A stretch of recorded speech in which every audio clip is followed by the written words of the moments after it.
İstanbul Sözleşmesi'nin ve 6284 sayılı yasanın meydana getirdiği tahribatların yeni gün yüzüne çıktığı bu günlerde iktidar eliyle yürütülen ve aile kurumuna ciddi zarar veren uygulamalardan destek alan bazı sivil toplum kuruluşları ve özel teşebbüslerin aile yapısını ortadan kaldırmak için sinsi faaliyetlerine hız verdiği görülmektedir. Bakanlıkların İstanbul Sözleşmesi'ne dayalı uygulamalarında skandallar bitmemektedir. İktidar partisine mensup vekillerin İstanbul Sözleşmesi'ni savunan açıklamalarını kadına yönelik şiddeti önlemek gibi haklı bir gerekçeyle izah etmek mümkün değildir. Cumhurbaşkanı'nın ifade ettiği gibi aile kurumuna gerçekten sahip çıkmak isteniyorsa Türkiye İstanbul Sözleşmesi'nden çekilmelidir. Mevcut mevzuatta hangi vasıflara sahip kişilerin devlet memuru olabileceği veya hangi suçları işleyen kimselerin devlet memuru olamayacağı açıkça belirtilmiştir.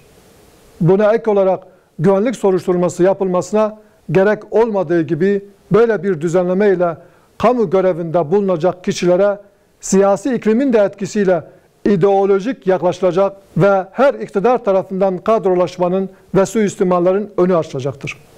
Oysa objektif ölçüler ve görevin gerektirdiği nitelikler kamu görevlisini seçmek için yeterlidir. Kamu görevini suistimal eden kişiler hakkında soruşturma ve kovuşturma yolu açıktır. Bu anlamda Anayasa Mahkemesi'nin iptal ettiği kanun maddesi yerine yeni bir düzenleme yapılmasına ihtiyaç yoktur.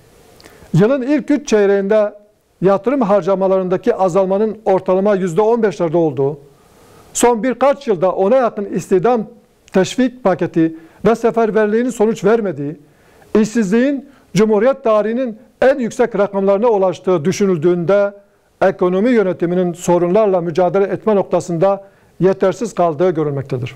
Hükümet, ülkeyi enflasyon ve faiz açmazından kurtararak istihdam alanlarını oluşturacak yatırımlara yönelmeli, bunun için kaynaklar temin etmelidir.